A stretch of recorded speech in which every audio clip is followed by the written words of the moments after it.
Opa, bom?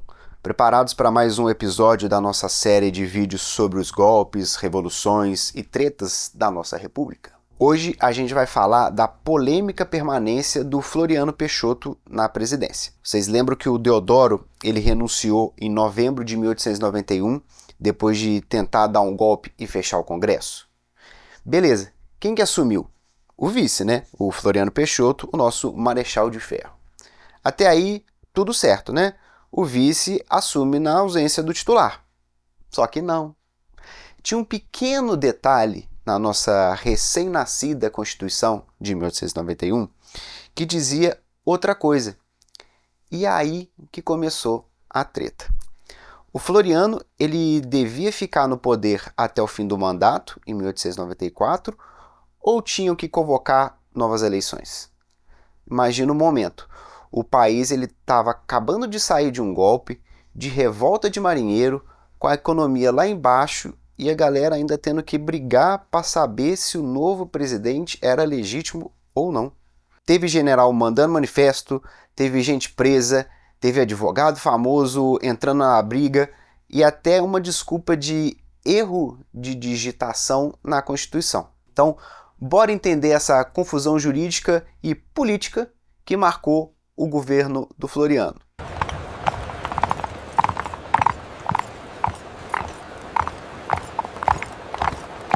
Assim que o Deodoro ele saiu de cena, a galera que não era muito fã do Floriano, e tinha muita gente que não era fã dele, já começou a apontar o dedo para a Constituição de 1891. O problema aqui estava no artigo 42, e ele dizia o seguinte: se, no caso de vaga, por qualquer causa da presidência ou vice-presidência não houverem ainda decorrido 2 anos do período presidencial, proceder-se-á a nova eleição.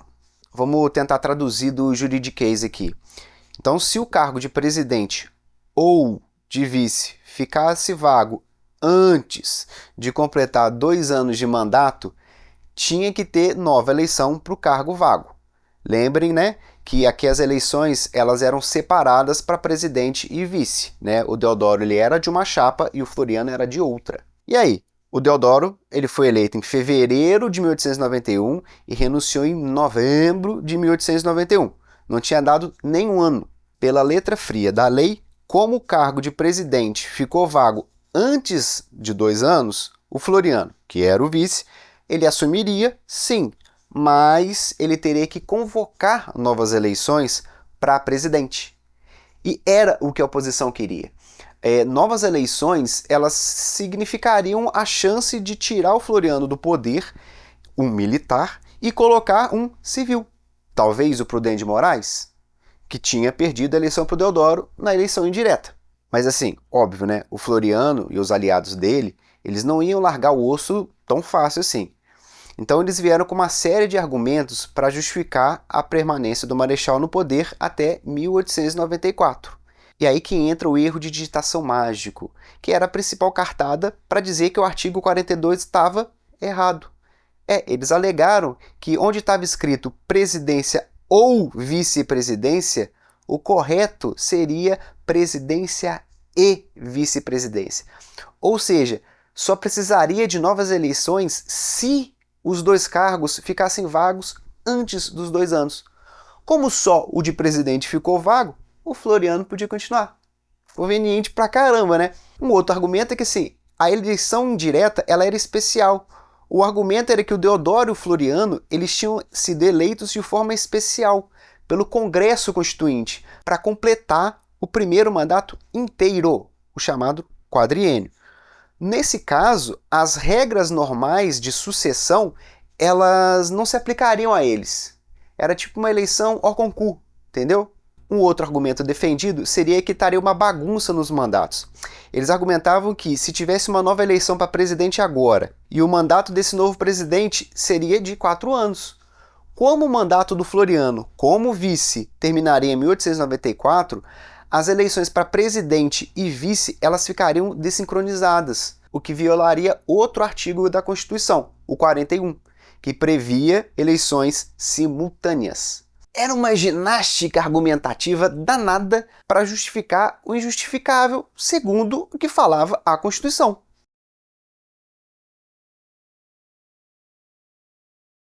Então, enquanto essa discussão jurídica estava rolando, a oposição, obviamente, ela não ficou quieta, né? Os jornais estavam malhando Floriano, acusando ele de usurpar o poder.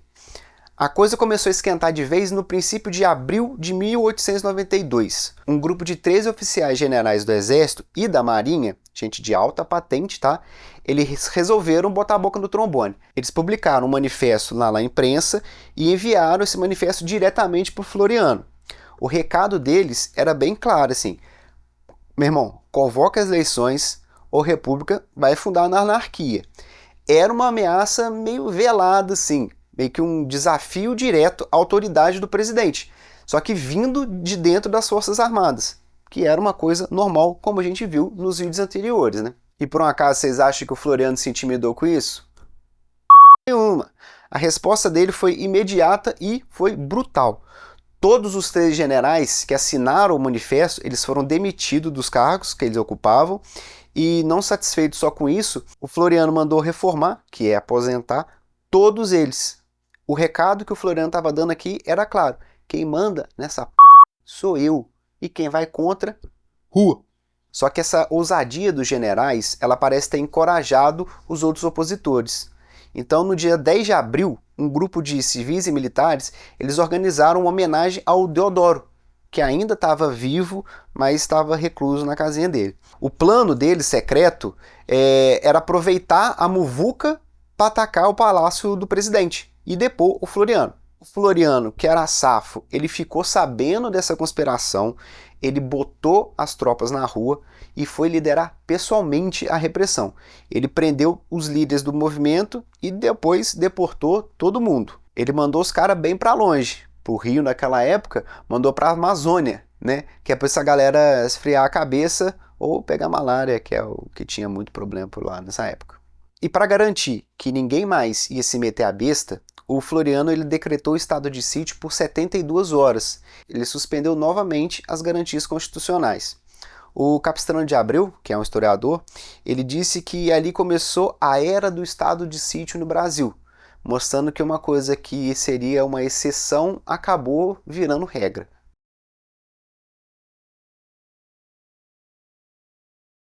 No meio dessa confusão toda, aparece de novo o Rui Barbosa. Ele ficou indignado com as prisões e com as deportações que ele estava julgando sendo arbitrárias, especialmente porque muitos desses presos eles eram parlamentares e tinham imunidade. O Rui, então, ele entrou com pedido de habeas corpus no Supremo Tribunal Federal. O julgamento ocorreu no dia 27 de abril e o resultado, o STF negou o habeas corpus.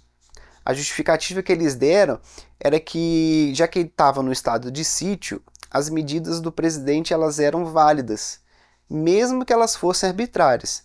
Então foi nesse contexto que surgiu uma frase atribuída ao Floriano que mostra bem o desprezo que ele tinha pelas formalidades legais quando elas iam contra os interesses dele. Ele falou o seguinte: se os juízes do tribunal concedessem habeas corpus aos políticos, eu não sei quem amanhã lhes dará o habeas corpus de que, por sua vez, necessitarão.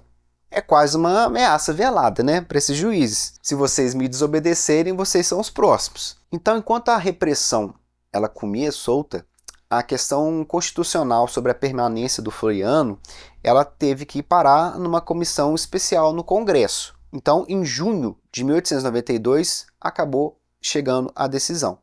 Depois de uma análise criteriosa, a comissão deu razão para o grupo do Floriano.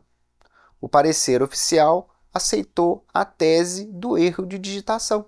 O parecer fala o seguinte: o emprego da conjuntiva, ou em vez da copulativa, e foi sem dúvida um erro de impressão, facílimo de escapar aos mais escrupulosos revisores. É mole, bicho. Um erro de digitação, ele mudou magicamente o destino da presidência. Eles aceitaram também o argumento de que a eleição do Deodoro e do Floriano era especial e que novas eleições bagunçariam o calendário eleitoral. Isso até que faz sentido, mas puta que pariu, né? Então, com a aval do Congresso, o Floriano estava legalmente garantido no poder até novembro de 1894. Ele até fazia questão de usar o título de vice-presidente em exercício da presidência. Meio que talvez uma tentativa de aparentar normalidade para uma situação muito bizarra.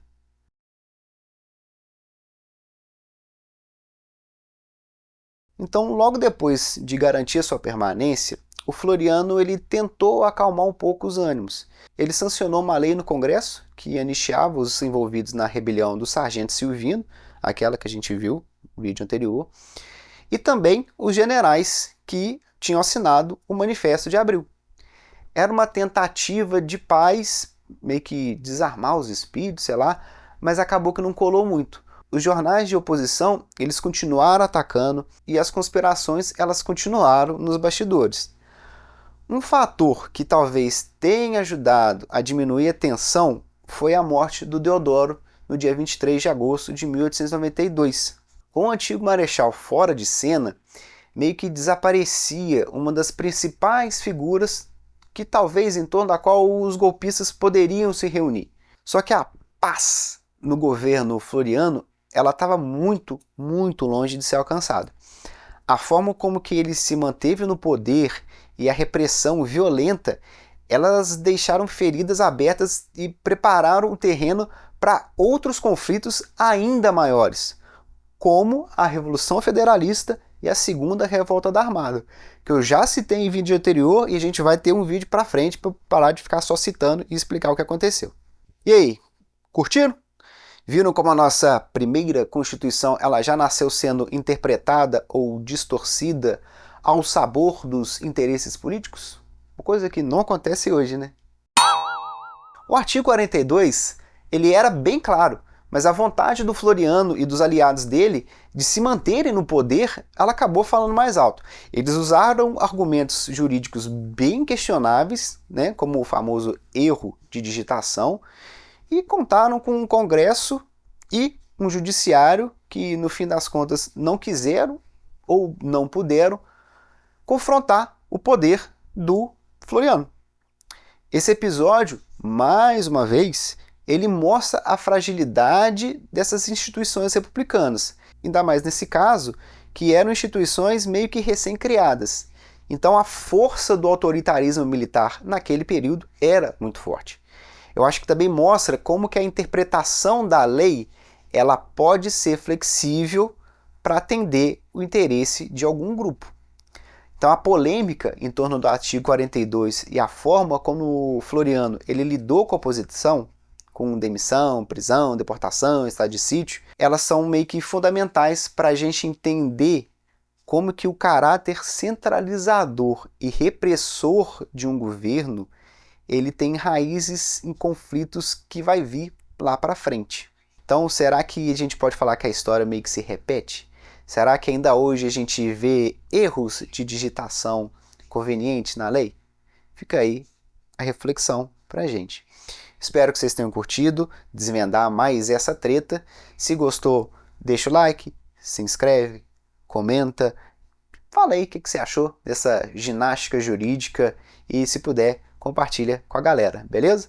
Valeu, até a próxima!